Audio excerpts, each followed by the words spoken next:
Sorry. Oh, Terrific. Okay. Then I would like to call the meeting to order. And let's Could you have- guys speak a little louder, please, into the mic? It's hard to hear. Yes, can you hear me? Yes, thank you. Okay. All right. I'd like to call the meeting to order. Let's have the Pledge of Allegiance. To the flag of the United States of America and to the republic for which it stands, one nation, under God, indivisible, with liberty and justice for all. All right. Jessica, if we could have roll call, please. Okay. Dr. Nolans, Here. Commissioner Bertling. Are you online? Commissioner Cowles, I see you online as well. Here. Dr. Johnson. Here. Chairman Fletcher. Here. And I received notice that Peggy Kavala and Glenn Bailey are not able to attend today's meeting. Okay, that's fine. But we have a sufficient number for quorum. So let's proceed. Now, it's my understanding the personalities on the Zoom call are from Idaho Risk Management. Thank you. It's also my understanding that your presence will be sort of limited today, as we were recently notified. So what I'm going to recommend is that we rearrange our agenda to accommodate your schedule. So that being said, I would propose that we move Idaho Risk Management and the medical director's report to items not items 1 and 2. How about items 4 and 5? And then everything else will shift down correspondingly. Okay, I can make a motion on that. A motion that we move 9 and 10 to 1 and 2, and then shift the rest of them down accordingly. Okay, do I hear a second? Can we have a roll call vote, please? Dr. Johnson. Commissioner Cowles. Yes. Commissioner Bertling. Yes. Dr. Nolans. Yes.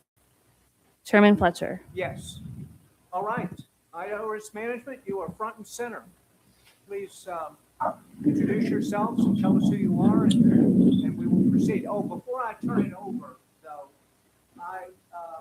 if you go to your tab, board members, I asked Jessica, did you put those questions in there? What tab are they on? Tab 6. Tab 6. If you go to tab 6, There'll be some here questions. we go. I communicated with Idaho Risk Management and requested that they address some questions. So if you want to, board members, access those questions and be cognizant of them while they make their presentation. Okay, with that comment in mind, ladies and gentlemen, please proceed.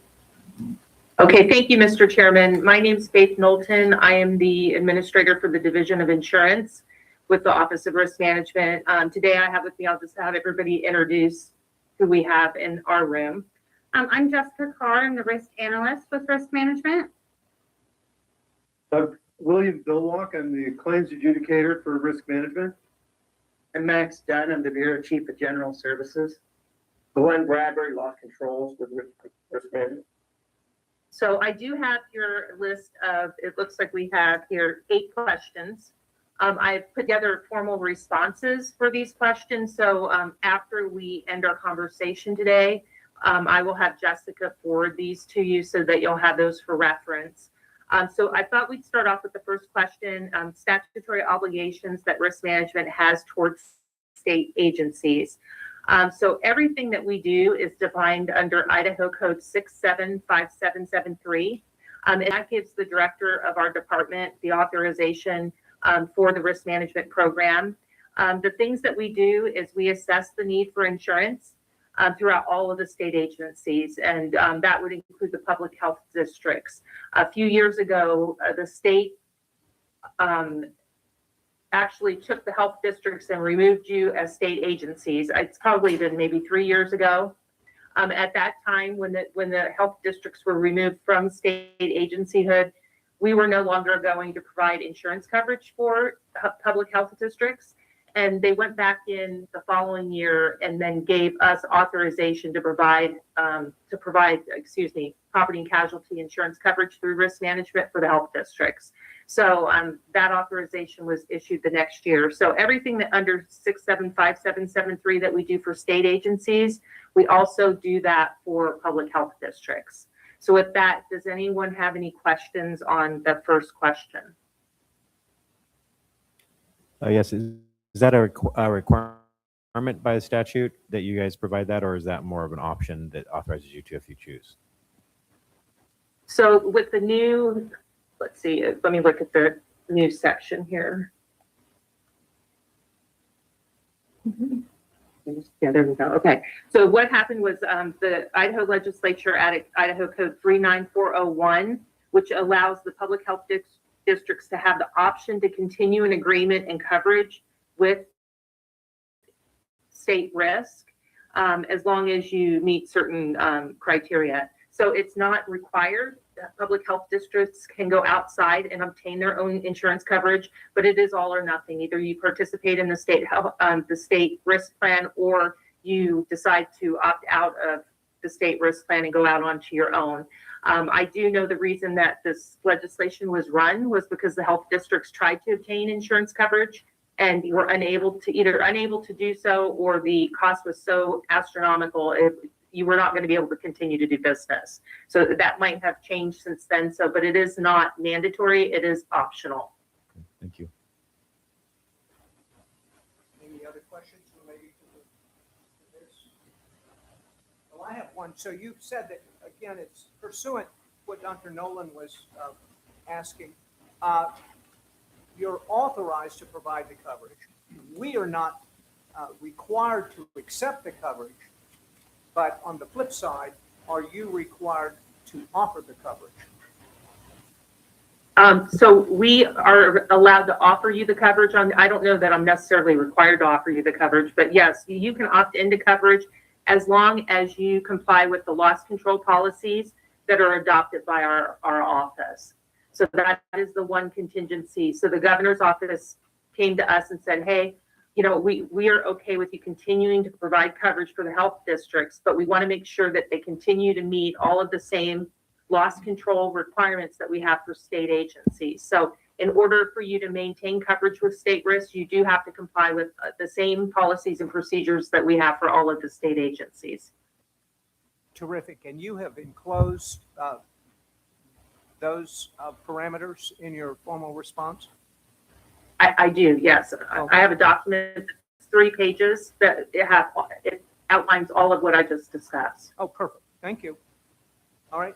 Next question. Okay, so it says, can Idaho Risk Management sever its relationship with state agencies? It's under Idaho Code 6919. It gives us the power to actually change and decide how we want for coverage. But no, we are not able to sever the relationship with a state agency. We are able to sever the relationship with the public health districts due to that requirement that you adopt and maintain loss control policy. So as long as you're following the same procedures that we have for the rest of the state agencies, we would not sever the relationship with you. The only way that we would sever that relationship with the health district is if you're not following the protocols that we have in place. So any questions? We have those loss control policies, you said? She indicated that it will be part of her response. You're going to incorporate once again what these parameters are that must be followed. Yes, and you actually should already have it. There's a checklist that the public health districts have to fill out every year that they've met those requirements. And so we'll be sending that out also with the formal answers. Okay. Any other questions relating to? Yeah, I mean, can you just give me an idea of what those parameters are, just so I have a ballparkish idea? I mean, are they difficult? Are they? I mean, just if you just give one example, that I would have some understanding would be helpful. Yeah, I actually have the checklist right here with me, which we will forward that to you. So for example, we want all supervisors to receive some sort of supervisor training. We want each employee to have to do respectful workplace training. We also want the health district to go through annual contract training so you understand what the minimum insurance requirements are within the contracts that you engage with contractors. We want to make sure that you do some sort of cybersecurity training. We also want to make sure you're checking driver's license of employees that are actually driving public health district's vehicles. There's an annual inventory checklist that we want you to complete. And then we want to make sure you update all of your information within the Origami Risk Management Information System. And then there's a few other things along the lines that our property insurance carrier requires of you, but it's pretty basic, just basic loss control procedures and policies that we want you to have in place. Right, and that's And our office is willing to work with you to make sure that you can achieve these. yeah, great, thank you. And so that's that's similar for all the state agencies then? Correct. Got it. That's correct. We're not going to ask the health districts to do anything above and beyond what we already asked the state agencies to do. Got it. Thank you very much. So let me ask a follow-up question, sort of in the negative. Would it be fair to say that one of these parameters does not include medical policy? We are, after all, a health agency. We develop medical policy. Are we at liberty to develop our own medical policy and not risk violating the parameters of your liability coverage? So it is one of the questions that you did ask on here. When it comes to, you are able to develop your own medical policy, like your own policies and procedures. We just would want to make sure that any of the contracts that you're entering into around the medical policies don't extend the liabilities of the state beyond what we can do. So that's why that contract training, I think, is so critical. I don't know. Have you done contract training with them yet, Jessica? No. So we have not done contract training with the health district. So it is something that Jessica will work with to get on the table, because I think that's the most critical piece of maintaining coverage with us, is we want to make sure that your contracts aren't extending us and doing things that we legally cannot do. Can you give me an example of what that might be? Sure. So we have a lot of agencies that will enter into contracts, and normally in private industry, you can have mutual indemnification. So I'll indemnify you, you will indemnify me. With the state, we cannot indemnify another party. It's against the state constitution and it is against statute. So we absolutely cannot indemnify or defend another party, even though we will require them to indemnify us. So that's a primary example. And unfortunately, agencies enter into agreements all the time with the standard, because it's just standard contract language and they don't even realize they're doing it. So that's why this contract training is so important, so we can make sure agencies know what our limitations are and what we can and cannot do. Well, that certainly is a reasonable position to take. Does anyone else have a question here at this juncture? Because I'm going to ask another one along the lines. Here's an example from our perspective.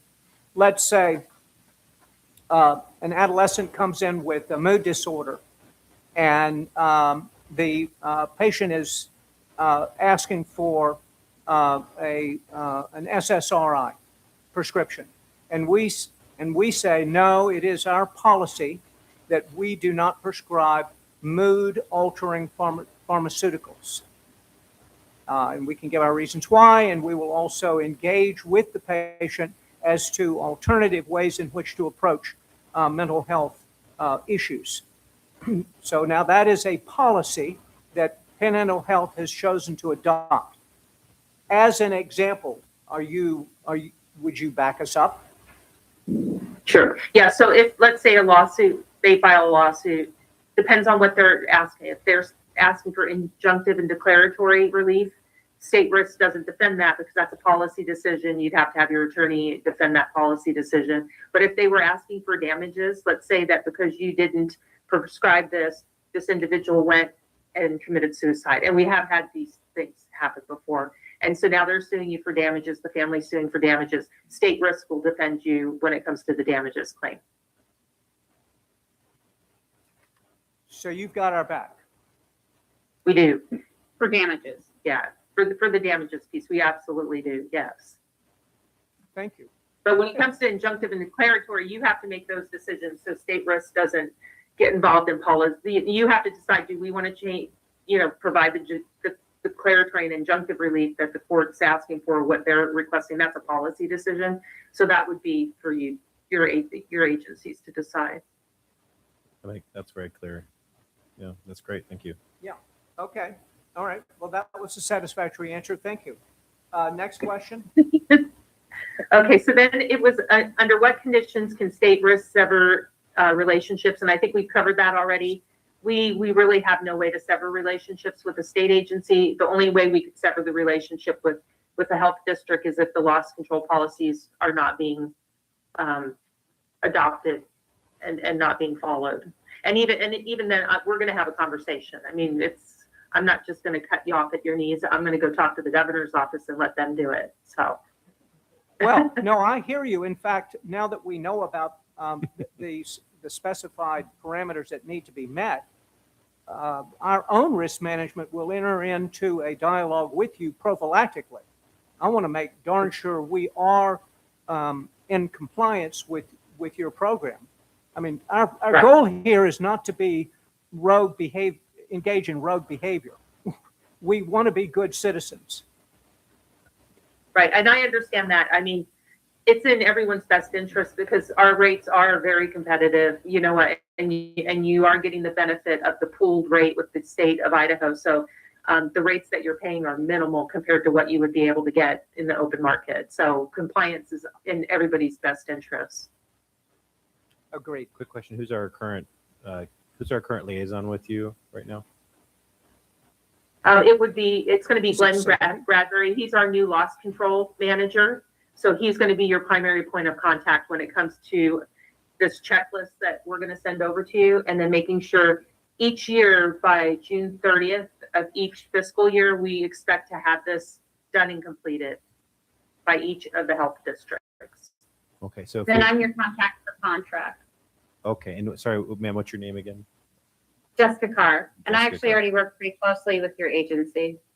Great. And yeah, who are you mostly working with at the agency currently? Christine. Christine. Okay, great. That's awesome. Okay, any other questions? All right, the next question. That talks about an appeal process, and we do not have an appeal process if we were to discontinue. But as I said before, I would not discontinue your coverage without consulting with the governor's office. And to me, to do something like that, it's not going to be just a my decision. It's going to be multiple layered decision with giving you plenty of opportunity to rectify whatever it is you're not in compliance with. Not to be coy here, but you may have noticed that we have a new Secretary of Health and Human Services in Washington, Secretary Kennedy.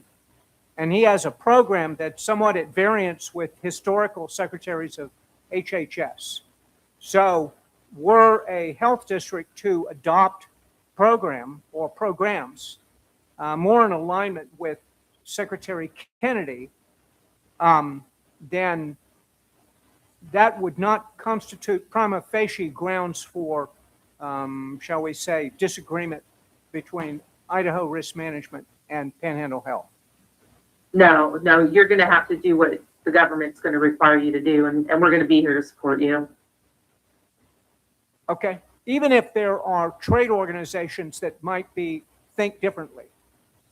I can give you an example, like the American Academy of Pediatricians, for instance. Yeah, I know with the immunization thing, I think we're going to see some issues potentially. You know what? And we're your coverage provider. We're going to have to cover you. So that's what's going to. I mean, it's going to be what it's going to be, and we'll just have to deal with it. Wow. Thank you. Okay. Yeah. Next, any questions on this one? Okay. Next. Well, that's okay. Well, the next one kind of does. You said you have to follow rules. Well, to what degree do the health districts have some measure of sovereignty, even vis-a-vis Boise and and Bethesda, Maryland? Well, so when it comes to the latitude of you to set medical policy, your authority comes from your own public health statutes, not our statutes. We don't have anything to do with the public health district statutes or how you set medical policy. We don't govern anything when it comes to medical policy. It's just like any of the other agencies. They all have their own statutes and rules and the laws that apply to them. It's very diverse. So we have the health districts, we have ISP, we have IDOT, we have health and welfare. You know, we have all of these different agencies that have their own statutes and requirements, and we're here to defend the agency when things go sideways. Okay, now, bear in mind that it turns out that the 7 health districts in Idaho, and this is not true for the vast majority of the 1,100 health districts elsewhere in the country, but we have a remarkable degree of sovereignty. I'm just saying. So we could go rogue, and there's no statutory limitation. The limitation would be Raul Labrador or you or other players who would go, no, you can't do that. But that would enter into liability issues, not statutory issues. Right. Well, and depending on what the agency's doing, I mean, we do have agencies that go rogue sometimes, and we have to say, well, you can't do that. You need to come in line, because we do have reinsurance carriers that have certain requirements. So, if I'm telling a reinsurance carrier that we're doing something, I can't have an agency off doing something different.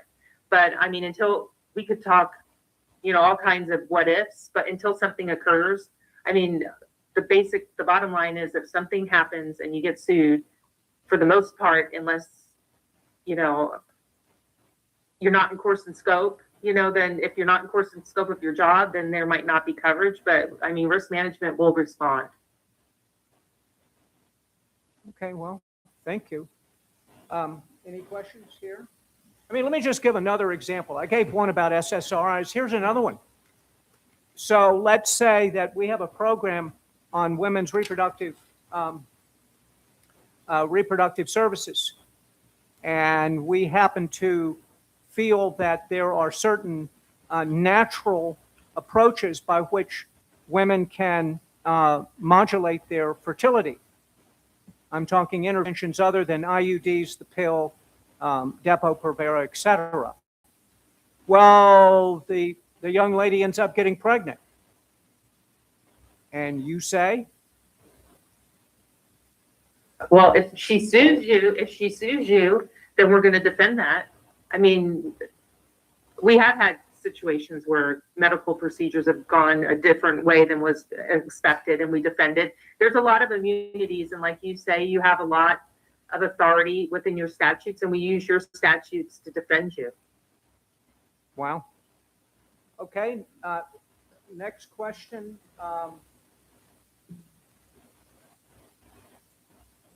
Let's see. I think you've already answered the next question, quite frankly. We've covered a lot of ground here. Yeah. In fact, let's just jump to the last one. And I think I can preempt your answer. In fact, let me preempt your answer to the last question. Okay. Senate Bill 1031 would have no effect. You're willing to let us and interpret best scientific evidence following our own conscience. The collective. Correct. That's what it says. That is correct. That's what I've got on this piece of paper. Wow. This is, I can't tell you how much joy you have brought to me today. Are there any, Dr. Pinnock? Dr. Pinnock is our medical director, and I'd like to turn it over to him now. Yeah, thanks. I have one specific question regarding the medical reserve corps. We've been tossing around the possibility of using the medical reserve corps, not in a free clinic situation, but in a revenue generating situation. Do you have any comments on that? I don't know what that is. Oh, I'm sorry. Medical Reserve Corps is a national volunteer organization of medical professionals, often retired, related healthcare professionals as well. Many of them still have licenses and are Many current of with them their still have, CEs. right, licenses. So we've Mhm. got a whole bunch of people with medical expertise that are currently not employees, but could potentially be temporary employees, not temporary, Yes. part-time employees. Right. And so the question is, does that affect liability of the health district in any increased way? Yeah, so as long as they're not a contractor, if they're a contractor, they're gonna have to provide their own insurance coverage. But if you're gonna hire them as a part-time or hire them as a temporary employee, they automatically are covered under the retained risk coverage with state risk. Okay. That's a biggie. Excellent. Mr. Chairman, may I interject something? Sure, by all means. Christina is our Chief Financial Officer. Okay. Hi, Faye. I have Oh, worked. we can't hear you. Whoop. Can They you need hear it me close. now? Christine, they want it right by your face so that they can hear. Yeah. Well, we have two going. Can you hear me now? Okay. Yeah. Great, Awesome. thank you. So I had worked with Elaine before her retirement on volunteers and if they could be used in clinics. And I'm happy to forward the information that she had shared with me. There was concern at the time that if money exchanged revenue, if it was for profit or again, money being exchanged, then volunteers would not be covered under risk management. I just want to bring that up in case that needs to be further researched. I don't understand what you mean by money exchanged. So For example, when we were having the flu clinics, some individuals were paying through their insurance, and under that guidance, it was my understanding that we could not use Medical Reserve Corps individuals, volunteers,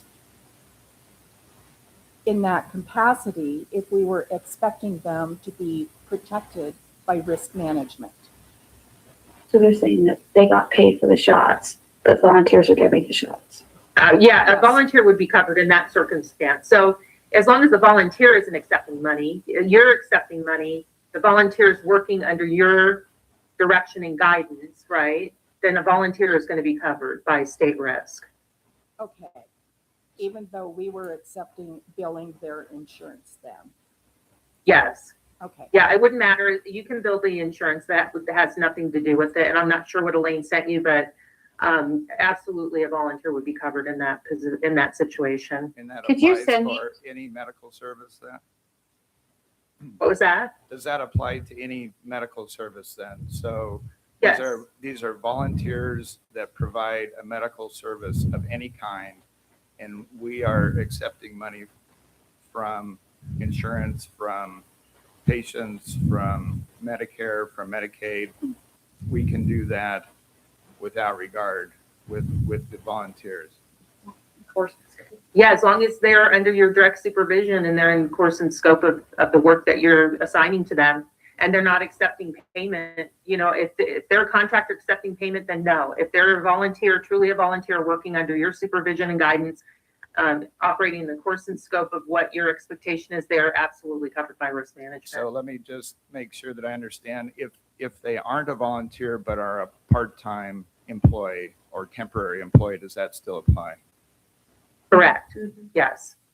So I do apologize. I have to go, but my staff is still gonna be here and Jessica can probably answer most of your questions. And if she can't answer one, she'll bring it to me and I can follow up with some answers for everyone. Thank you for your time. Thank you very much for your Thank you time. very much. Yes, Yeah, I thank you. appreciate Yeah, it. thank you. Can I have a follow-up on that, what Dr. Pinnick said, Jessica? And whoever else may jump in, would you be willing to provide us like an appropriate agreement or whatnot that would satisfy you for volunteers, defining that volunteer relationship in that context? Yes. Or Yeah, so what I can do is first I can send to you guys the retained risk document that Mhm. explains exactly what a volunteer is and what we require. Okay, for an authorized volunteer, so you have the definitions. great. Thank you. As for a document of like agreement with a volunteer, we don't have a standardized document for Okay. that, but we're more than willing to look at whatever language you draft and review it and give any feedback if we feel there needs to be changes, if that makes sense. That'd be perfect. I mean, where this idea originated is we have a number of volunteers who've been willing to offer their services, but we haven't taken advantage of their expertise and their licensing because we weren't sure how to use them. And so this way it expands our opportunity to reach out to the parts of our counties that don't have adequate health coverage, and that way meet needs. And so we're very excited to know that we'll be able to utilize them because they've just been sitting in reserve doing nothing, basically, and now able to utilize them. It'll help a lot of people, which is why we're excited about that. Yeah. So again, I do want to emphasize they have to be under your direct supervision. So I think that's important to note. So like you have to be directing their work, if that makes sense. And that is defined in the retained risk document. And Jessica, just to clarify, direct supervision would be like an order that was given, or do you have to be monitoring physically? You know, like, so say like a home visit nurse, the provider's not there, so that wouldn't work. That would have to fit underneath a hired part-time employee, basically, for that category to work. Is that correct? So yeah, that's a great question. So really it's going to be case specific. We don't always like to provide scenarios in these situations because every case is going to be different. I think a better way to kind of approach that is from the other angle. If you have a contractor, you have Joe's doctor service, and if he's engaged in that kind of work, he's not going to be covered. He's going to have his own insurance. Kind of almost everyone else, all of your part-times, all of your volunteers, they're going to be covered for the most part.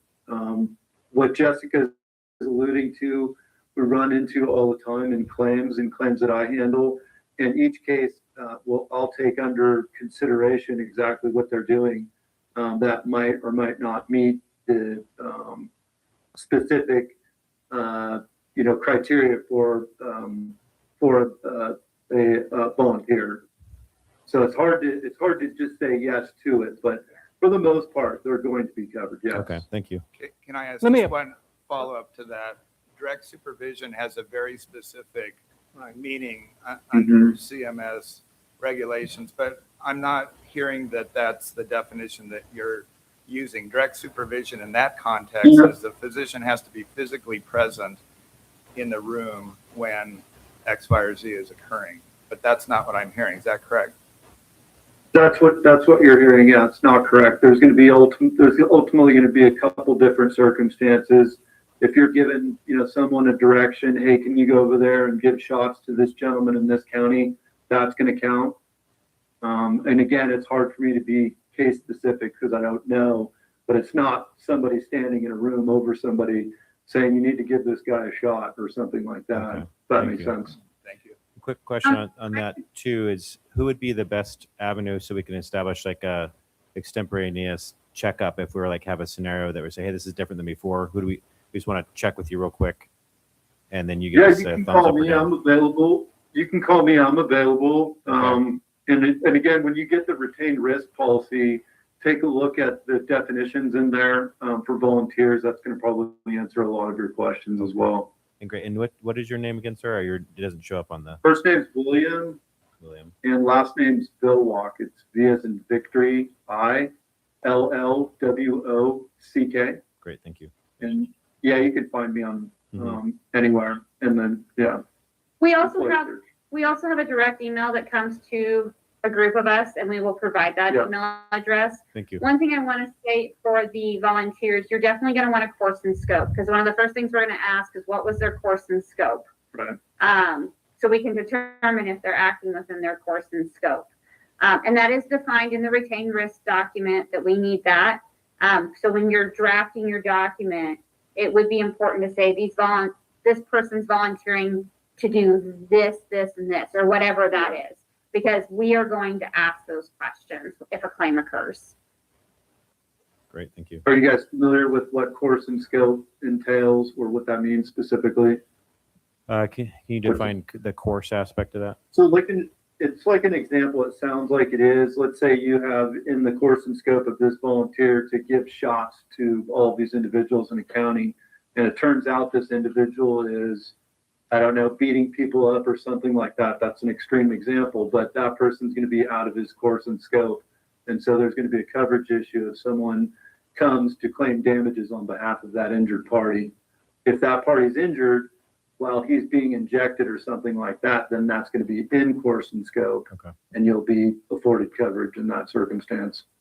So just Another example for volunteers, especially if you're going to have them drive in particular drive our vehicles, like your vehicles, you're going to want to make sure that you put that in the course and scope, that it includes driving state or, in your guys' situation, public health district vehicles.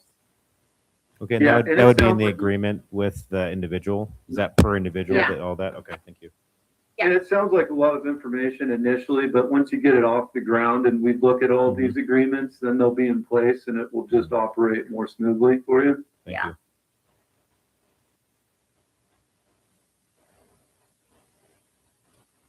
Any other questions? Dr. Pennock? I don't think so, unless you want to address your board liability.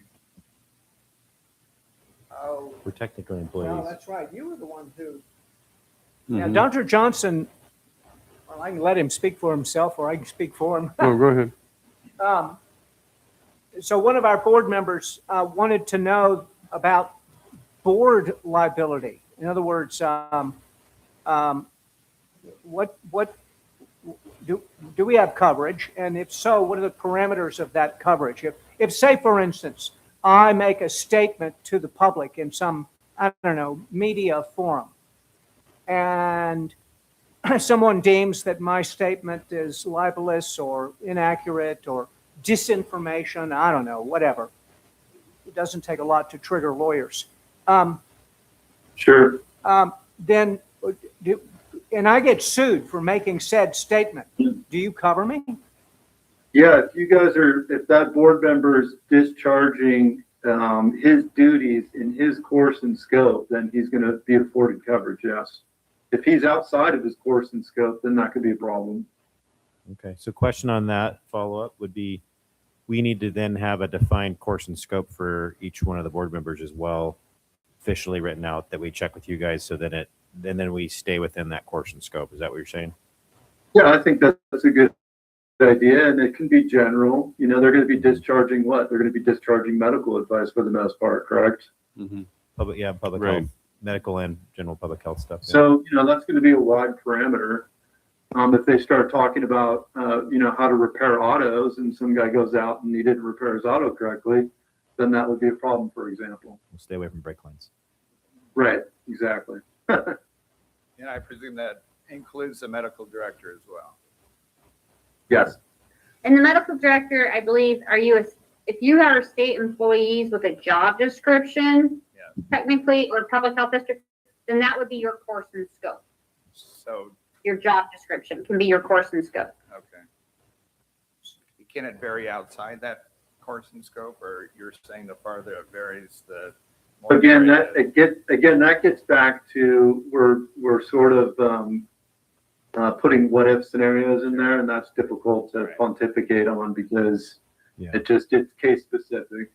Quick question Well, on but- that. but Should just we on- reformulate, or is it not a big deal to say, okay, if we're going to modify course and scope ahead of time and say, hey, this is something that we want this person to now do, we just fill that out, get that redone, and then double check with you guys? Is that kind of the process? You're not going to be able to modify course and scope. It's going to be what it is. If he's in the medical field and he's discharging advice on medical subjects, that's course and scope. If you can't modify it and say, well, now he's going to talk about repairing autos.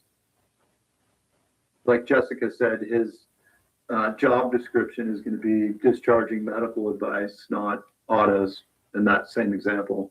But any medical You're not advice, flipping. any medical advice would be covered, though. Yeah, I think so. Yeah. Okay, so for just ho-hum med mal, we have a medical director who ostensibly is overseeing patient care, and so there's a bad outcome, and so there's the plaintiff's bar steps forward. Our medical director will be covered because he was part and parcel of the healthcare decision making. Just sort of ho-hum med mal. Yeah, he would still be covered. Just because there's bad outcomes, you're always going to get plaintiffs' counsels that are going to step forward. You're always going to get plaintiffs' counsels that are going to file lawsuits.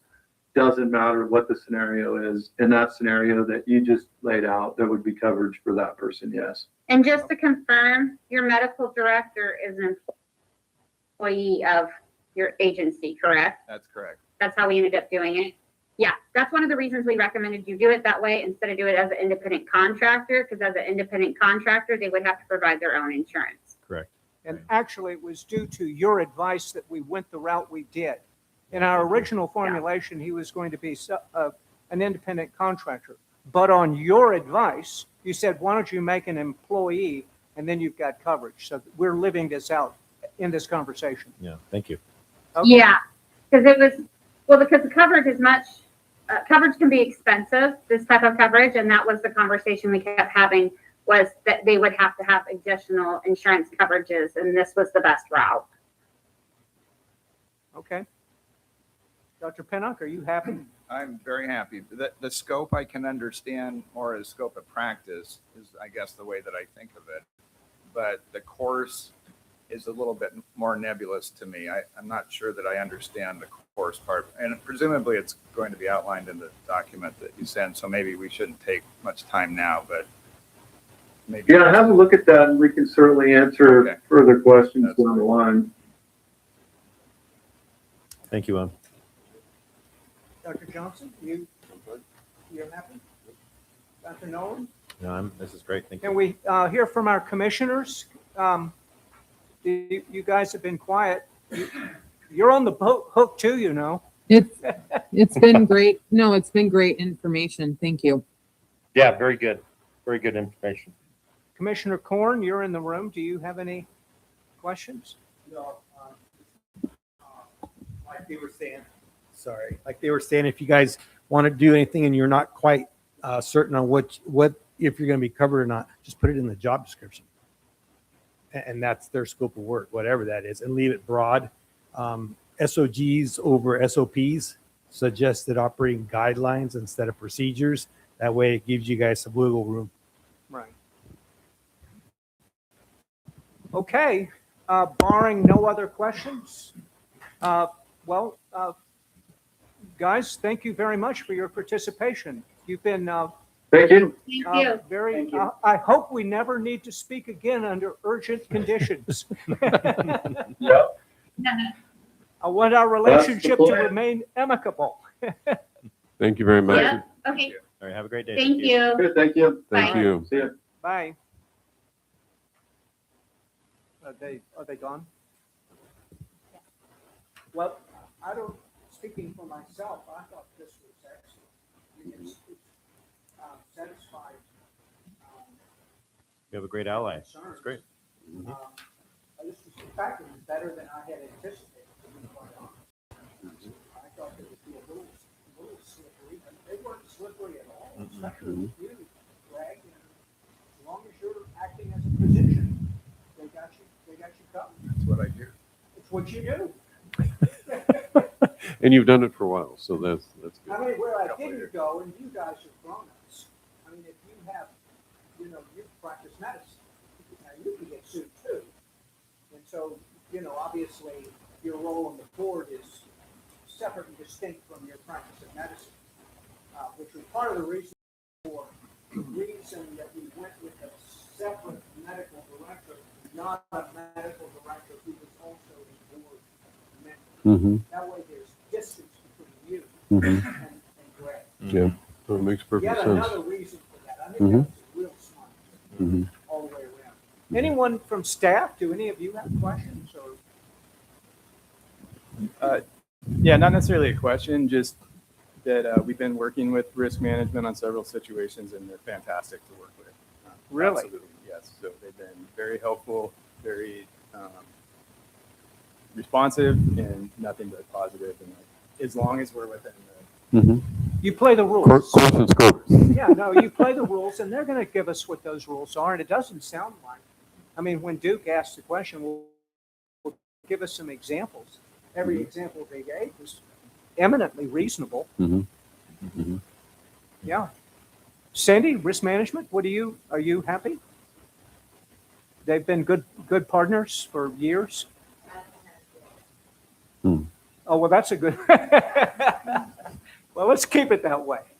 All right, then I would propose that we move on to the next agenda item, which is, so per the agenda, that would be you, Dr. Pinnock. You are front and center. Chairman Fletcher, we also have the consent agenda that needs to be. No, I know, and it will come Okay. up. Yes. Yes, thank you.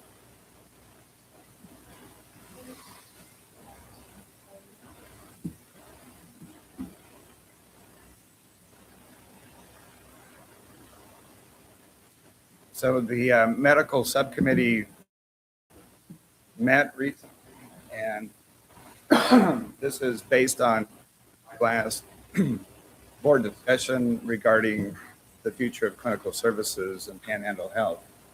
And so we spent a lot of time thinking about this, kicking around various ideas based on some of those slides that I showed you last time, and looked at models without the clinic. We've looked at models with the clinic. And a work in progress, but I wanted to give some idea of what we're thinking. And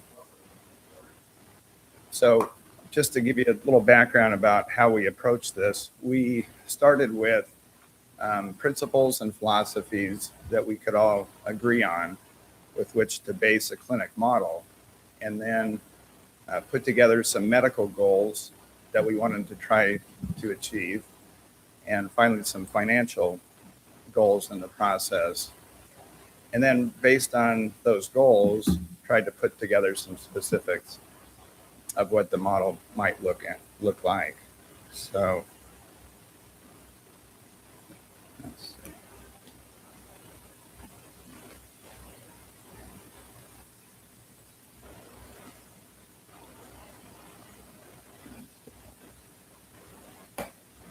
We have a definite love-hate relationship with the clicker here. Maybe you can, there's only about 9 slides, so let's just go ahead and advance it. So here are the principles and philosophies. We all agreed that a new model of public health is necessary. We talked about true preventive care, not just early diagnosis. And Dr. Fletcher alluded to this, but an example might be colon cancer, where a colonoscopy would diagnose that colon cancer early, but true preventive care would actually prevent the cancer to begin with. We talked about individual care, embracing the uniqueness of each patient, and that one size doesn't fit all. No mandates, of course, is the law. Medical freedom, where very patient-centric, patient rights, autonomy, and self-determination. We also had some philosophies about the clinicians themselves.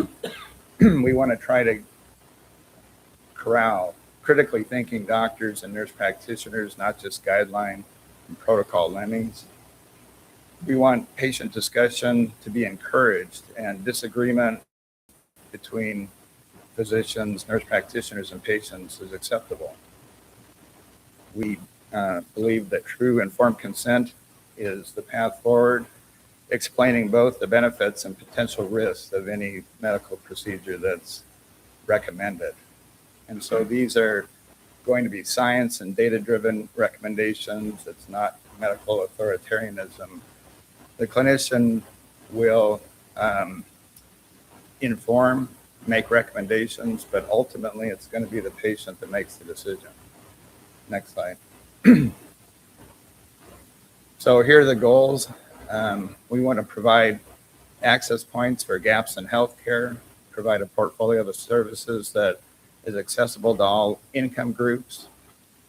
We want to treat food and nutrition as medicine and try to limit pharmaceutical overprescribing. There are parts of the allopathic Western medicine model that are working. We don't want to throw the baby out with the bathwater, so we want to preserve those pieces, but we also want to incorporate functional, alternative, and nutritional treatments into a more integrated program. Ideally, reducing chronic disease mortality and morbidity. We're looking for physician leaders that believe in those core philosophies and principles as outlined. And whatever we do in the model, we want it to be measurable. We want to look at health metrics. We want to look at health outcomes for the region, and we want to set the standard of care for the health district. Next slide. We also had some financial goals. We'd like to try to reduce medical costs for families.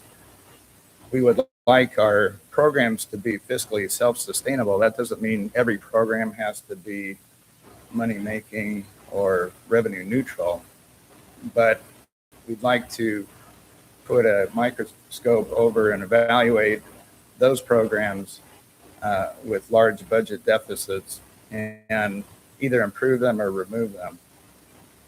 We want to try to reduce the district support from counties, and that means not just shifting the tax burden to another resident tax, but trying to reduce the overall resident tax burden for healthcare, which is, as we learned this morning, is a difficult proposition. It's a complicated proposition. Next slide. So what does the model look like? Well, it's an integrated primary care model incorporating the best of allopathic, functional, alternative, and nutritional medical philosophies. We'd like it to be family-oriented, comprehensive care. We're going to start with treating the women. Why are we starting with the women? Well, women are the cornerstone of the family, first of all. Women are also the cornerstone of the medical decision-making in the families, taking care of their kids, taking care of their spouses. And we have an existing women's health clinic already in place. So it's a good place to focus and build upon. So we'll bring the men in, maybe eventually have some men-specific services. Chronic disease will cover a lot of that too, but we're going to add chronic disease prevention and treatment programs. So the specifics of that, again, is a work in progress, but what we've talked about is a dual clinic operating model. So the first clinic would be a more traditional payer practice, Medicare, Medicaid, private insurance. The second would be entirely fee for service, no insurance. And we'd like to be able to preserve sliding scale fee schedule for the low-income families in both of those models. Next slide. So medical staffing. We want to hire clinicians that are committed to this new model of public health. You know, probably a couple of the initial clinicians would be a preventive chronic disease nurse practitioner and an alternative functional medicine physician of some kind. And certainly the people that we get are going to drive the program. So picking those people is going to be very important. And then now I'm really excited about this, utilize the Medical Reserve Corps to help staff the clinics. Now we've seen that that's feasible, and we've got a bunch of these people that are licensed. The Medical Reserve Corps, as I said, are part-time healthcare related workers. Many are retired, many are still licensed. And so I would envision a few hours a week, a few hours every other week, whatever they're willing to put in. And there's going to certainly be a vetting process for these folks as well, but it makes a lot of sense to take advantage of all this medical expertise that's sitting out there. Next slide. With regard to epidemiology, epidemiology will continue to surveil infectious diseases, but with a reduced focus. we would like increased focus on surveillance of chronic diseases because of the chronic disease epidemic that I've spoken about in the past. I'd like to have Northern Idaho specific health metrics and outcomes. We need to be able to measure some of these things over time. What we measure is somewhat difficult to wrap everybody's heads around, but life expectancy, premature death rates are certainly hard endpoints that we can measure. Access to care, emergency room and urgent care visits. And I'd like to see a dashboard of the top 10 causes of death and morbidity on a website that anybody can access and can see what kind of progress we're making in the 5-county community with each of these diseases. Next slide. Financially,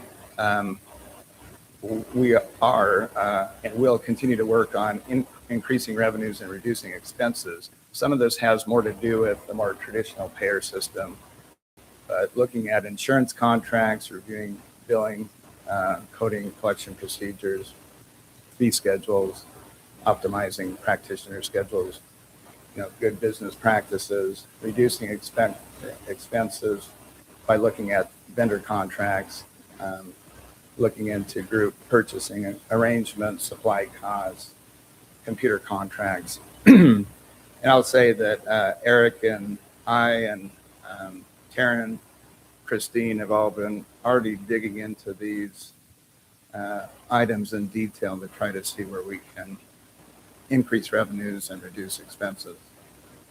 Next slide. So these are the questions I was going to ask, but I think we had them pretty well answered by risk management, particularly with regard to the Reserve Corps. So again, I'm very excited about that part. Question? I just want to make a comment. I think that in light of their discussion from Idaho Risk Management on that the Medical Reserve Corps will be covered if we utilize their services appropriately within the scope, as they mentioned, that will help make it revenue neutral in a rather rapid time period. Because of course, the greatest cost, the overhead, is always employee costs, and if we can allow these people to utilize their skills and participate and take advantage of their expertise and their desire to volunteer and or part-time, etc. I think this could really be a very substantial improvement and be revenue neutral in a not too distant future. I hope that's right. I think that's Yeah. Any other questions? Yes.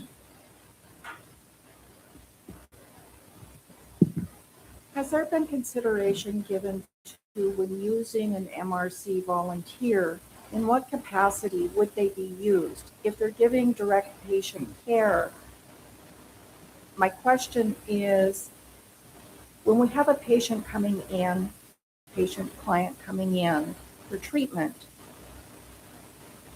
and they need repetitive visits, will that volunteer be available to stay with that same individual? Because as a patient, they're going to want to see their same care provider. And my concern is, and I think it's a great idea to use the volunteers, they would be a good resource. But my concern is using them in the capacity that is being posed, because what we have experienced in another program that is driven by volunteers, we've had challenges getting those volunteers and those volunteers wanting to commit to a certain amount of time per week. Volunteers have changed compared to what they were years ago. They have, if they're retired, compared to, the 70s, the 60s, they have an active lifestyle now. So they want to be out traveling and doing various things. So my concern would be consistency for the client.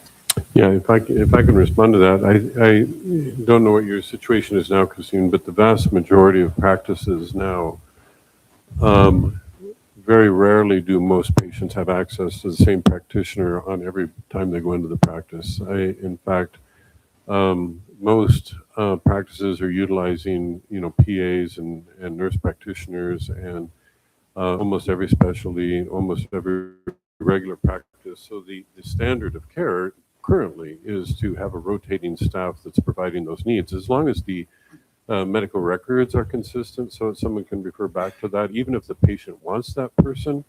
There are very few people who are so demanding, well, I'm not going to come back unless I see that one person. There's very few people in that scenario now because they would not be able to get medical care from a lot of practices if they had that demand. So that was kind of an ideal in the past, but it's not so much an expectation today. Well, Yeah. if I may weigh in, I 100% agree with what you said. Mm-hmm. The practice of medicine has become a commodity. Mm-hmm.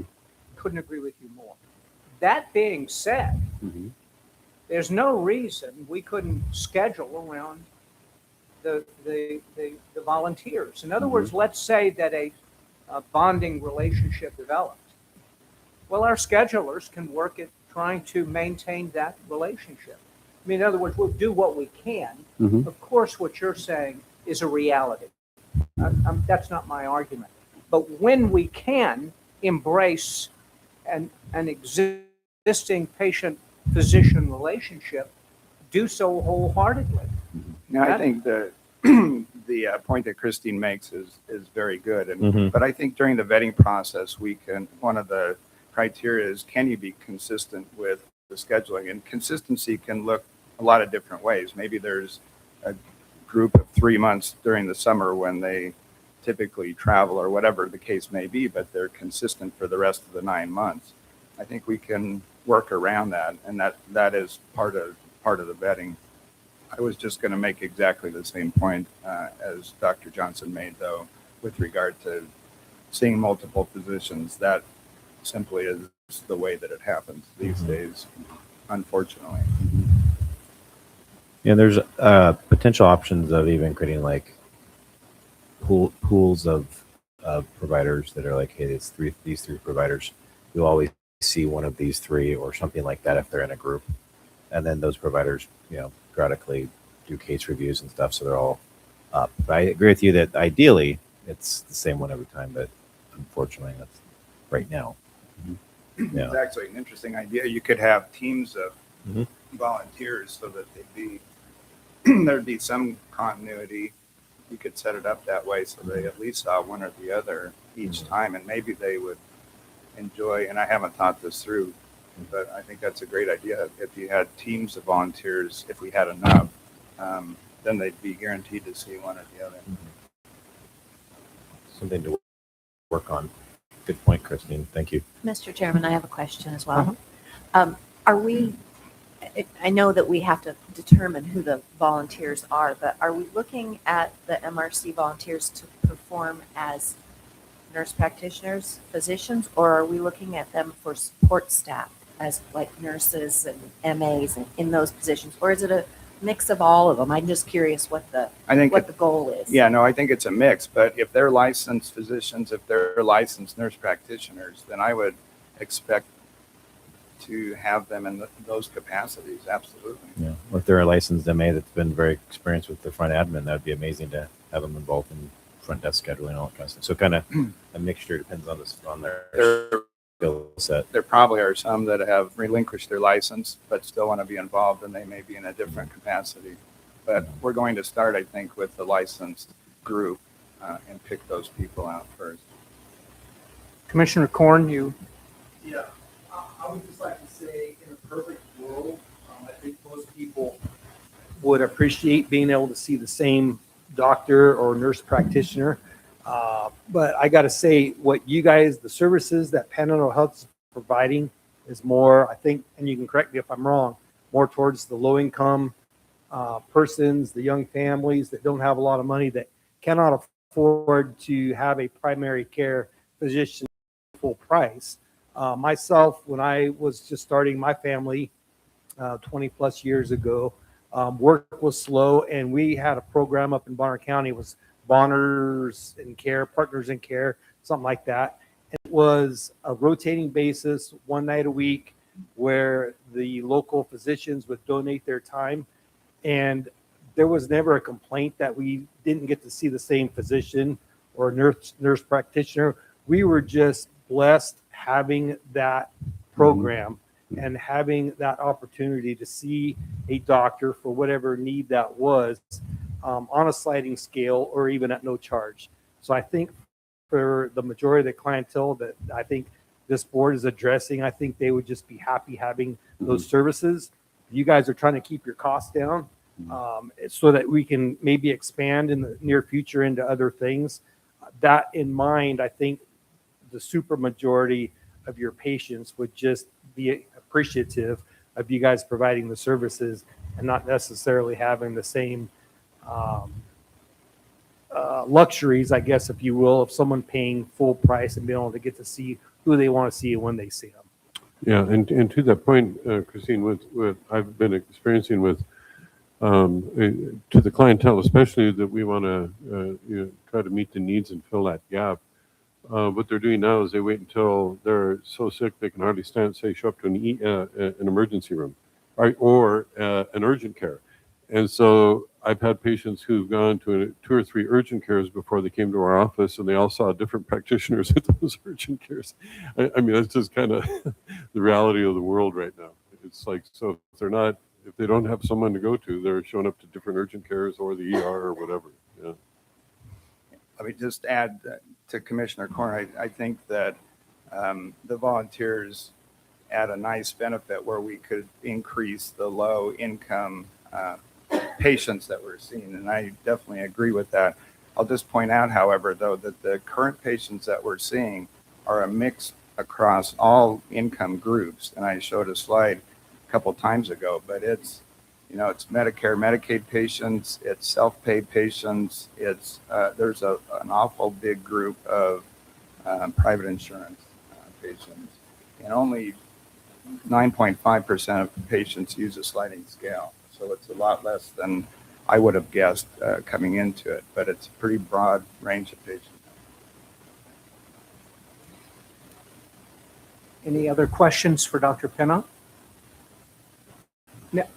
So when we reached this stage at the last board meeting, Dr. Pinnock had left us with a certain sense of urgency that he wanted to hire another nurse practitioner, that we were just down to one. You lose her, you no longer have a program. So in a sense, we're on the edge. And we went back and forth as to whether the money was in the budget and whether we had the authority to hire. You will probably all remember that conversation. Well, I deliberately embedded an action item on this topic so that we don't have to, play any games. Do we want to, on this occasion, move forward with a motion to authorize Dr. Pinnock to hire another nurse practitioner? Yes. Do I hear a second? Second. Roll call vote. All right, no, sorry, stop. Discussion, anyone? Does the commissioners want to discuss? Yes. Melissa, you have a question? No, I don't. Okay. Well, actually, I have a question. So obviously the type of medicine that your clinic is going to offer will revolve hugely over the skill set of the person you hire. I mean, let's be, you could have someone trained in one manner, and you can give them a set of protocols of how to practice medicine in a different paradigm, but it doesn't translate. I mean, you inherently you will execute a style of medicine in the frame that individual has been trained and experienced. So, Dr. Pinnock, share with us what you're looking for in your methodology of capturing said human being. Yeah, well, I think they are unique individuals that probably fit outside the box of traditional training, but maybe are individuals who have practiced within the system for a while. My mind is pretty open as far as what the credentials would be for either the physician and nurse practitioner, except that, I think they need to follow the philosophies as outlined. They need to be in agreement with thinking differently than conventional medicine might think. I would say for the physician part of it, certainly an alternative or functional type of person is indicated to drive that program. Or more chronic disease prevention specialist, I think that it could be more traditionally trained nurse practitioner. Again, as long, I don't think that every MD, we've got 3 of them in the room, think like conventional MDs do. So it is possible to be trained, in traditional allopathic medicine and still be open to and believe in functional medicine, alternative medicine ideas. So I think your point about the individual is the most important part of it is absolutely true. So I would hope that people are interested in helping to vet those people, and if we get what appears to be an appropriate candidate, to talk to everybody and see, does this fit into our model that we discussed? I don't want to make that decision on my own. I want it to be a group decision where, you give me the pros and the cons, and let's hire the right people. Now, having said that, hiring anybody is an extremely difficult job these days. So I'm going to need support of HR and trying to think outside the box to hire these people. And we've already met a couple times and are thinking about different ways to do that. But even as far as getting physician or NP recruiters to pull these people out, there's not physician or nurse practitioner.com that you can go to and just pick out, a couple of these people. They're tough to find. And as you know, Idaho's one of the least represented state in terms of physicians per capita. We're number 50. So, but having said that, I'm still hopeful that we can recruit to this area. Heck, I've recruited to Tucson, Arizona, which is a lot less pleasant than northern Idaho, and Pocatello, Idaho, which is also a lot less pleasant. So, if I can recruit there, I think I can recruit up here just fine.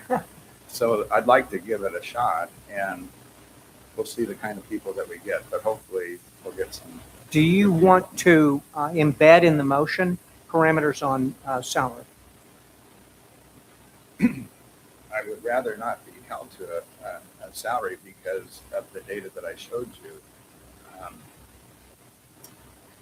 But I would just encourage, and I don't think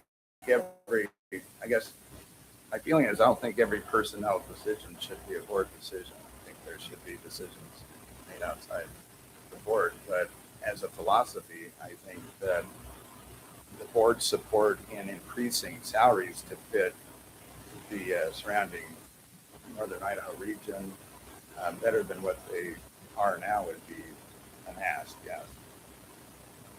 I certainly enjoyed the sentiment of what you just said. However, I can imagine circumstances in which Christine might develop some measure of dyspepsia if you hire someone at $300,000 a year.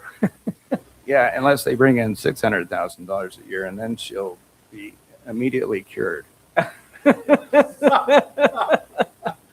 right, well, then I will leave it with the blessings of the other board members. I will leave alone the issue of salary.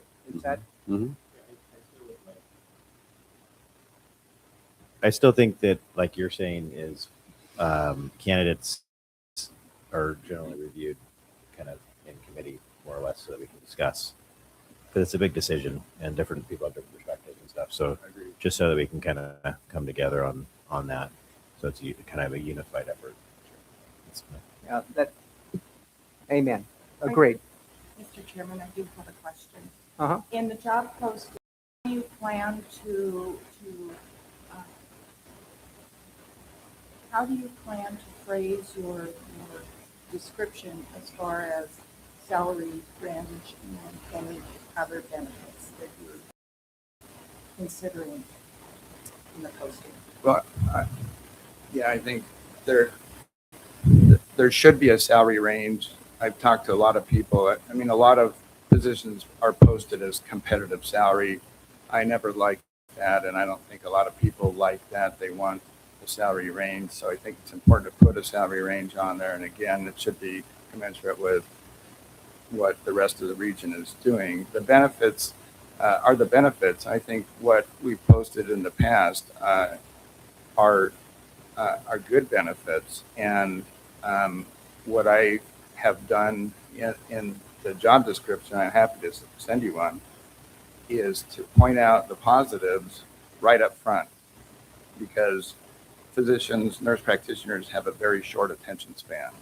And so if you don't get your licks in right up front, you're going to lose them. So there's so many positives, including the area, but no call is a huge one.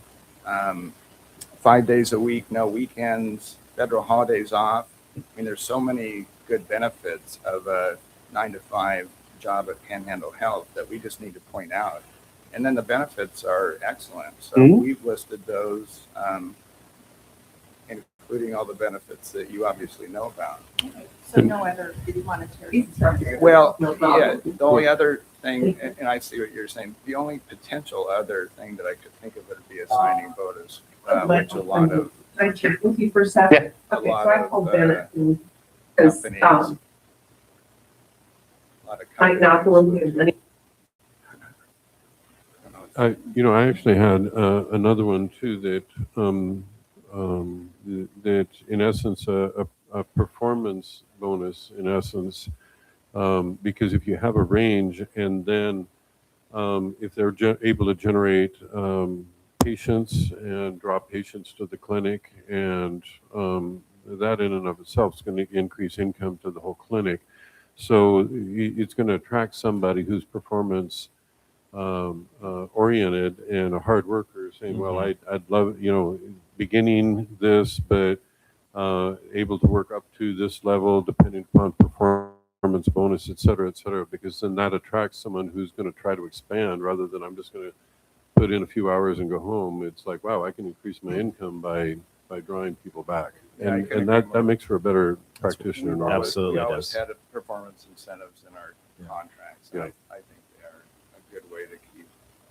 Which also then is going to help, get to a monetary neutral position much more rapidly if they're bringing in a lot of patients. Agreed. Exactly.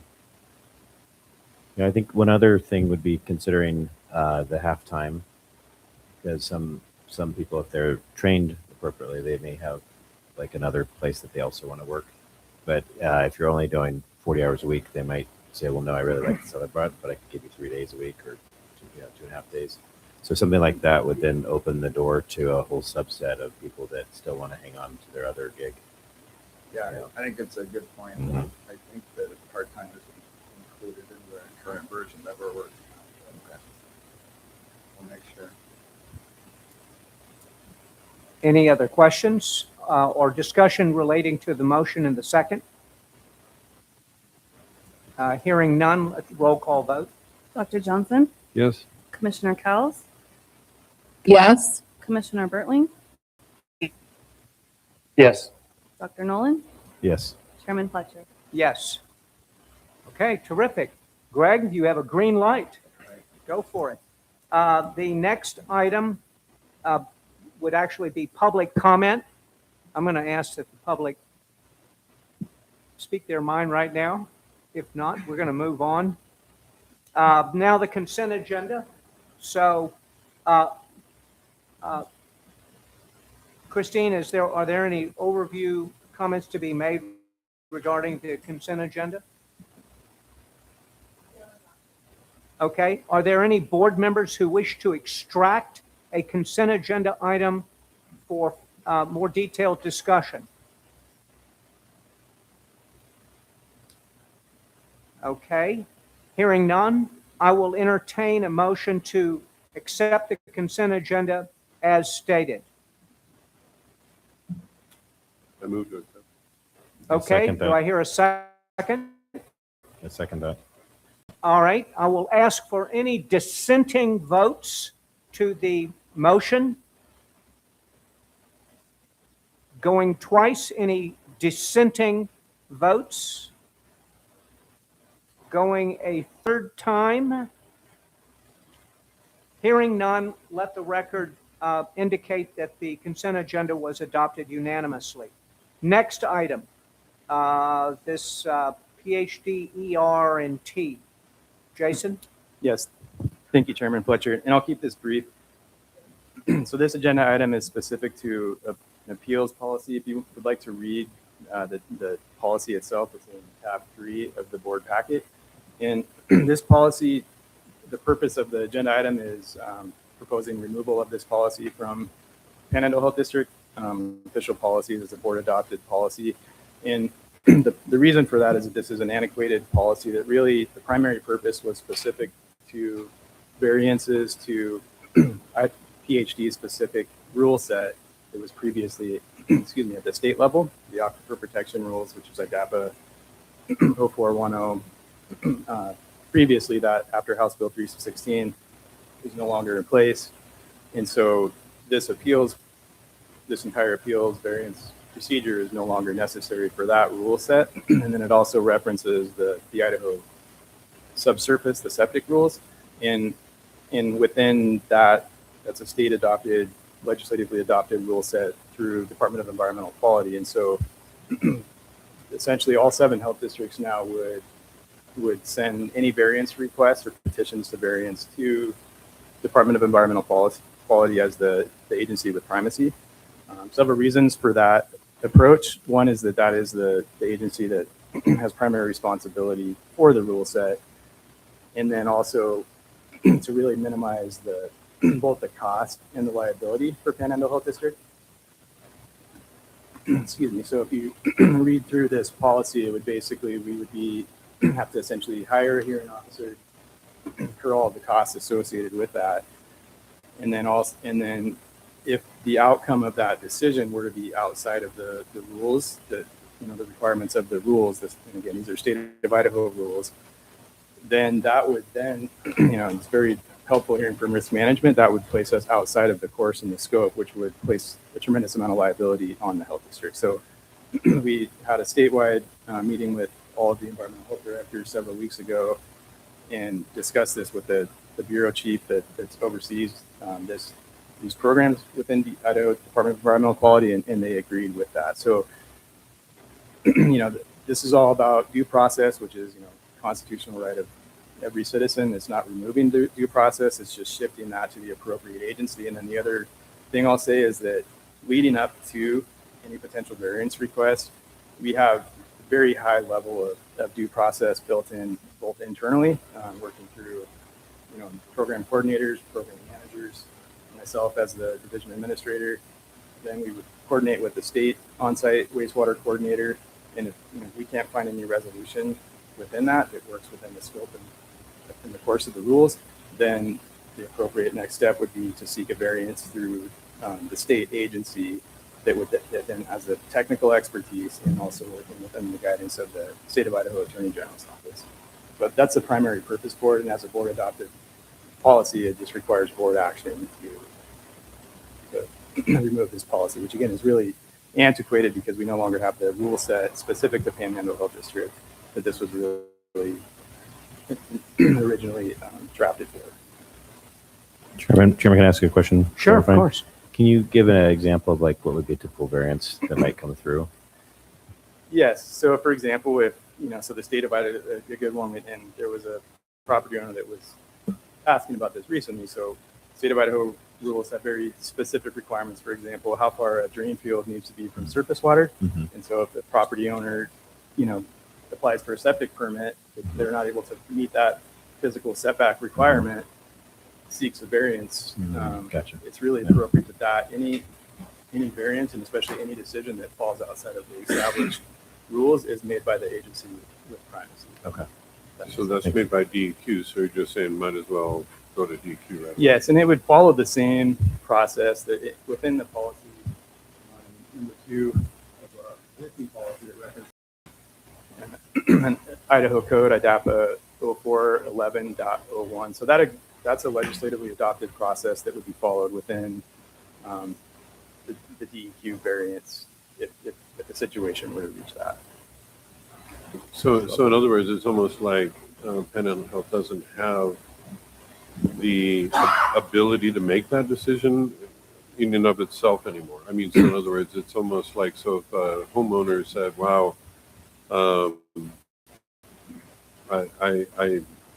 my land doesn't allow for this, they have to go to a federal government type agency? Or No, they would go through so there's The state Department of Environmental Oh, the state, exactly, okay. yes, and Idaho. that's appropriate because, those are state legislatively adopted rules. Oh, got it. And the other aspect of this is that everything that we do within these programs is also dictated by an MOU with the EQ. That would be the course in terms of the risk management terminology. And so this would also fall outside of both the course and the scope. The rules establish the course, the MOU establishes the course. So the scope would be the rules, and if we're outside of that, just as risk management mentioned, not only would we fall outside of risk management's protection, we would also, incur any liability for making decisions that conflict with established state rules. So just clarification, what you're saying is that we are the administrators of their policy and we have an agreement to administrate it, but then they're actually the main decision makers if there's any variance. Yes, exactly. Okay. Yes. And within the MOU, Yeah. we're operating within the scope of the rule set Right. and also the technical guidance manual. So there are some situations that could go to the technical guidance committee, which is a technical committee establishes guidance, and through Idaho, official open meeting. And I'm a member of that, a voting member of that committee. We just heard a variance last year, exactly, as this outlines. So there's very well-established processes within the state agencies that can handle these cases, and they're also the ones that ultimately have the proper authority to make those decisions and their expertise as well. Any other questions? So, though it appears that a lot of thought has been put into this and there's collaboration with the other health districts, it appears you're nevertheless still looking for an action item. Yes, and only because it's a board-adopted policy that would also take board action to remove this, which is also taking place in the other health districts. So I understand. I guess the cynic in me, look, I'm not proposing we not approve it, but the cynic in me sort of asks the question, what option do we have? I mean, Well, unless you just want to be. If it's, as long as it's an adopted policy, if we were to receive a variance request, then this leaves the door for, somebody to, door open for somebody to essentially approach the board and try to get the board to make decisions outside of the state rules, because it's an existing policy that we have. Okay. Well, speaking for myself, I don't want to go there. Can we hear a motion? And the motion is, the To motion would accept. be to accept the removal of Yeah. this, so then that way it falls back to the DEQ? Yes, So exactly. is there something that would say that if we remove this, that it falls back, or that's just what? It's just an automatic, so even in the case when we did have somebody that was interested in seeking a variance through us several weeks ago, we put them in touch with the appropriate Department of Environmental Quality staff as an example. So we're very Just engaged. lining up with what's actually needed to Exactly, happen yeah. right now. And again, by the time we would ever reach that point, we've exhausted all of our options, and just the way that we operate, just as an agency, and also very well laid out in the MOU, is we're solutions oriented. We work towards solutions, but there are certain situations where you just exhaust all processes, and then that's when the variance would be appropriate. Okay, I make a motion to So remove Panhandle Health District ER&T policy 5-3 environmental health appeals, so that to default back to DEQ as the primacy agency. Do I hear a second? Any discussion? Hearing none, roll call vote. Dr. Johnson? Commissioner Kels? Yes. Commissioner Bertling? Yes. Dr. Nolan? Yes. Chairman Fletcher? Yes. Okay, the next item is sort of a reminder of the bylaws as it relates to epidemiology and the PSA program. I would refer you to section 12. This is the section relating to the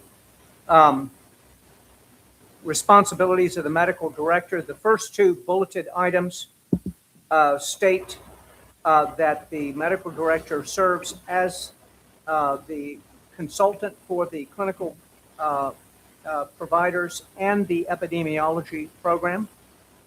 And second bullet item is the medical director provides oversight of the public health advisory program. I would turn it over to Dr. Pennock to discuss how he looks to operationalize these responsibilities. Dr. Pennock? We've had some discussions about this, but the way that I would envision it is that I would be the point person of all medical content coming into and out of Panhandle Health. And if it was something that I could easily respond to, I would do so. If it's more nuanced, more difficult, I might seek the PIO or Eric's input. If it were a medical issue that complicated or perhaps controversial, I would ask for the help of the medical subcommittee or even the board as a whole, depending on the complexity or controversy of a topic. I do think that the media policy needs to be updated as it exists in its current form. Do you propose to update that? Are you going to codify this in language? I would like to codify it, and if there's others that want to help, I would be more than interested in help. Yeah,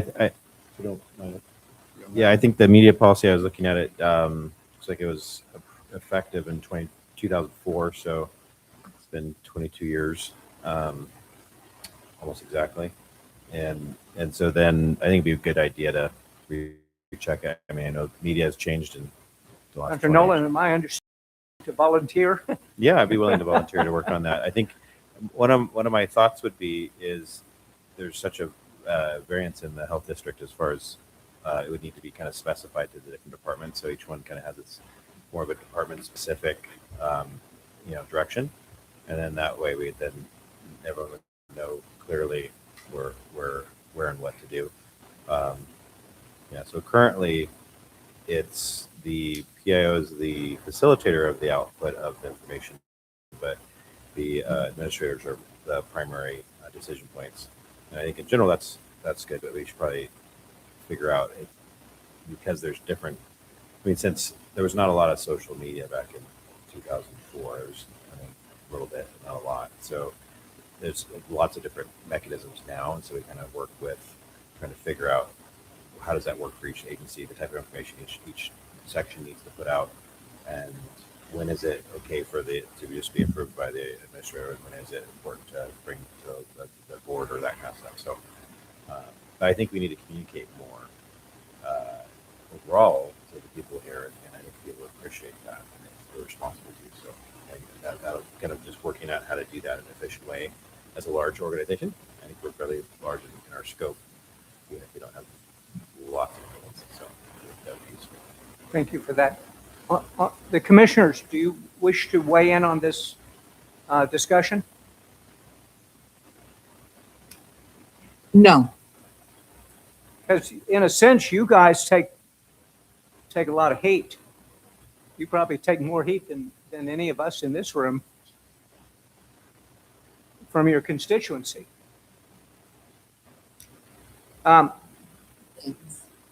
Dr. Pinnock, are you also prepared to codify and put in writing any change in policies as it relates to epidemiology?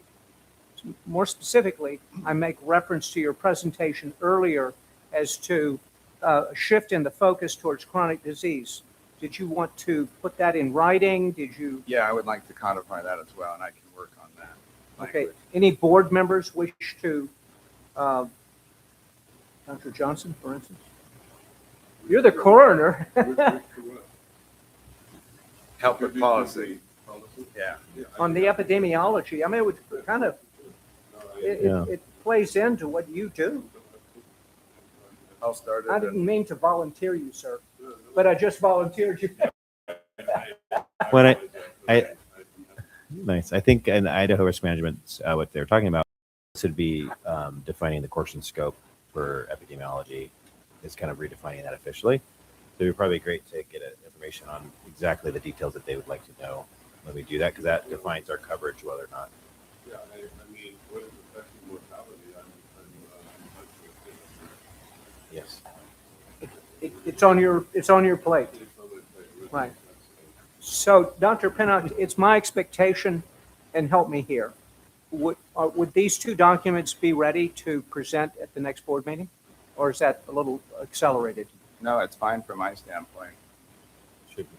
Doctors Nolan and Johnson, you're on board? Okay, should we ask for a action item on this or just a FYI? Because in a sense, the bylaws already give you authorization to do this. I need, please advise other board members. No, I think it's done. Okay, but I think it's fair to the rest of the board to hear what you come up with. I mean, I'm speaking for myself. I would be curious to know what you came up with. Okay, so it'll just be an FYI at the next board meeting. All right.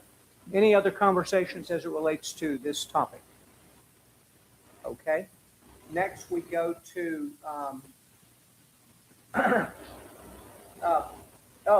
Finance Committee. Well, there is nothing to be said. The Finance Committee did not meet since the last board meeting. Christine, being a thoughtful human being, probably has her reasons for sequencing the committee meeting when it does. I might ask Christine to perhaps briefly state what the critical timelines are for the development of the budget. I mean, like, when is our drop dead date to have the budget, and then back it up from there. Christine?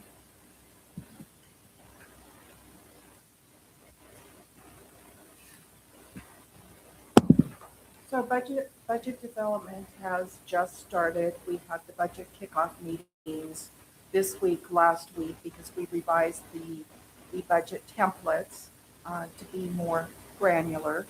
And the divisions are to have them back to us by Friday, February 27th.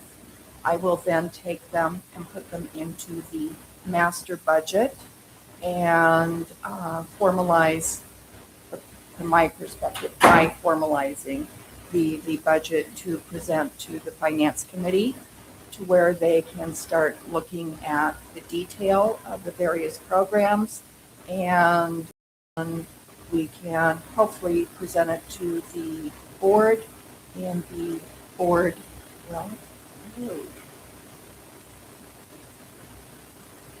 hopefully we can present it to the board in the March meeting. I'm a little concerned about that date. The firm date is to have it to me by February 27th to consolidate it. What's the You see, appropriate time to Oh, consolidate? I'm sorry, go ahead. How long would you say it normally takes to consolidate? Would that be like a week's project or?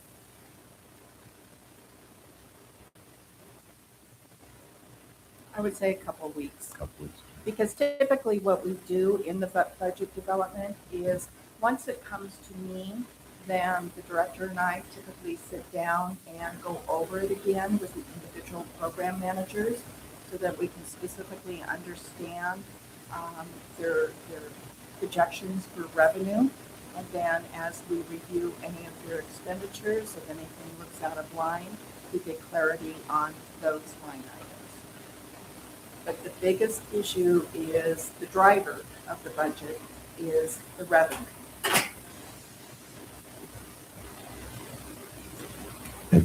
Christine, thank you. The when do you interface with commissioners on that level too? Typically, we send out to the various counties in April and May. Okay, thank you. Those need to be completed before the budget committee hearing at the end of May.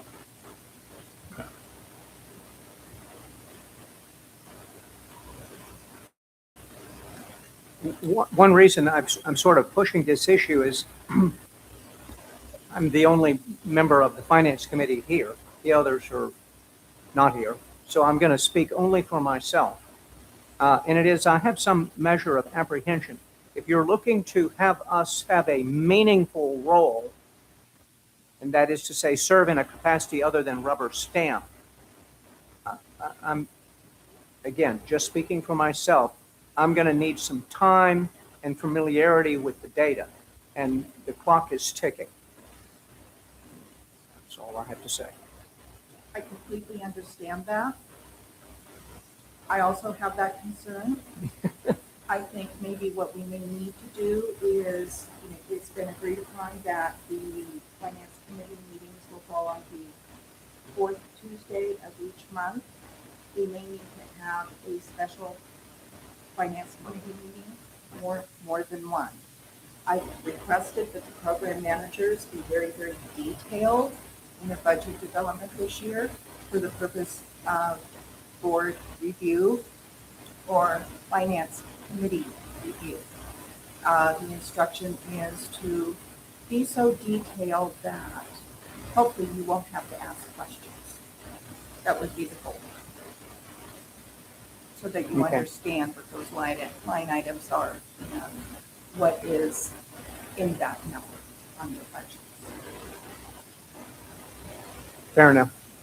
Just again, speaking for myself, if I'm going to present myself to the board as a member of the Finance Committee and make statements, declarative statements, I have to be convinced myself. I hear that. We will go back. I will go back and look at the calendar and see maybe what other meetings we can set up for the Finance Committee to drill Because in down. particular, we're going to, Dr. Pennock has outlined a program for a new, or a different style of a clinical program. It's going to take money. And we're going to need to perhaps identify some low-lying fruit in other programs that we might harvest for purposes of the new clinical program. This is going to be some tough decision-making and soul-searching. And so that's the kind of exercise that you can anticipate from at least one of the Finance Committee members. I fully anticipate that there may be several revisions or Taryn will need to be doing several variations of a clinical budget. And I fully understand that she will probably be working quite closely with Dr. Pennock. Right. And I do know that she has started on it Right. currently.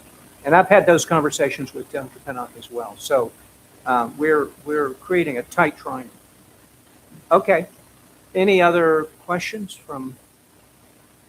Yes, ma'am. So I'm the one I'm working on the budget. In every line item, I'm essentially putting in every little expense that I can foresee, and then working with everybody else to kind of track down what is legal. So I'm going to work very closely with Dr. Pennock and Eric with the staff. Letting you know. Okay, wonderful. All right. Moving on. Excuse me, Mr. Chairman.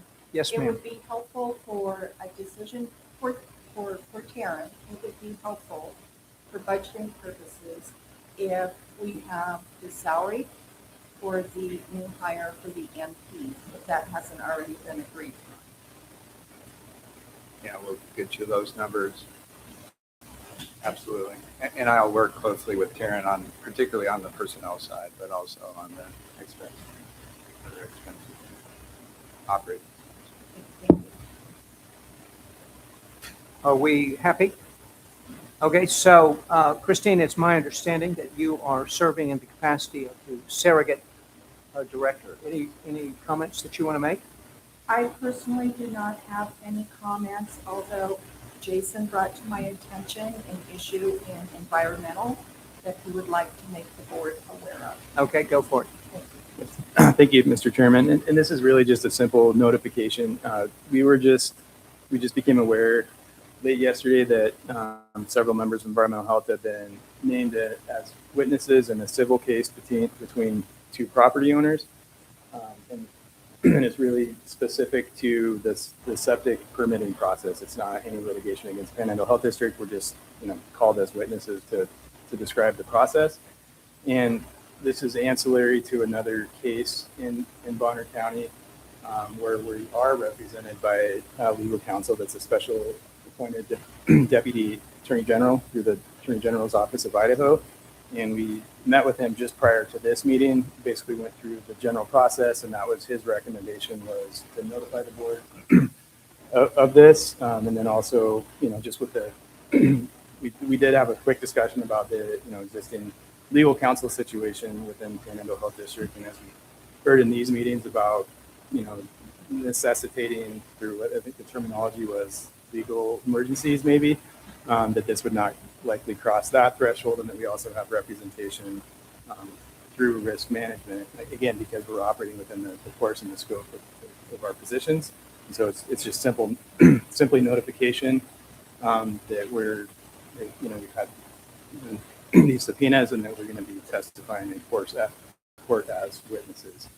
And then I guess the only other aspect of that would be if the board were to like to discuss that further, we do so, but yeah, that's essentially what it is, just notification to the board. So is there overlap of interest between the one matter that you're reporting on, that is to say the adjudication between these neighbors, and the RICO case? Do they have anything one to do with the other? These are properties that pertain to the RICO case, but they're basically subsequent property owners of one of those properties, and it has to do with disclosure from those property owners. And, we're just among other witnesses that are called and just to describe the septic permitting process on that specific property. So and because it has enough ties to that, that's why we're able to work with legal counsel appointed through risk management. And so So let me understand, your testimony will only address process. Absolutely. You're not going to serve as an expert witness on the side of one party or the other. Expert witness from the standpoint of explaining the process. Exactly. Process. Yeah, exactly. But Statutory. a neutral expert witness is. Well, we are a neutral. That's a good way of putting it. It's hard to answer that. Again, we just learned of this yesterday. Yeah. And so we're subpoenaed by one party. Yeah, one party in the case. And so, just to answer questions specific to that property, again, it's very, very specific what our testimony would be. And then we have a meeting next week with the legal counsel. Do you perceive that, well, let me ask two follow-up questions. Do you perceive that there could be, that from the point of view of these disputing parties, since one side has already asked you to speak, the perception would be that you're favoring them in your interpretation? Or is it truly, in the sense of Dr. Nolan, a neutral expert witness? Yeah, I mean, it is neutral because we're operating, per the rules, the state, established by the state of Idaho, and it's just explaining, essentially. Do you have the option of not participating? No, that was very clear. That So it truly is an FYI. Okay, fair enough. Anyone else have any questions or comments? Yes, sir. Are we at the end of the meeting? Yes, sir, we sure are. If I you want to did. make a comment, this is your moment. Yeah, I didn't have the comment at public comment time. My comment came from when you guys were talking about social media. So I briefly went on the Panhandle Health's Facebook site, and I see that posted 5 hours ago was a Zoom link for today's meeting. I think for transparency and for gaining trust from the public, I would like to suggest that you guys would do that maybe like on a Monday, the public couple, 3-4 days advance notice of your meetings. And I would also like to suggest that you would post your agenda with that post of the Zoom link so that the public can see what the meeting is going to be about. Excellent. Okay. All right.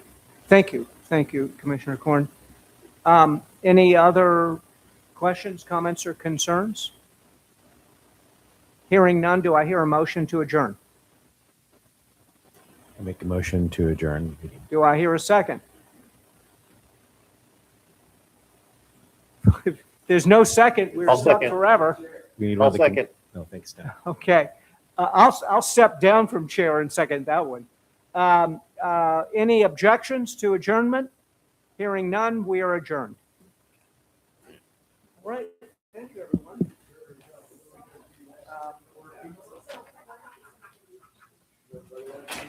So, Joel,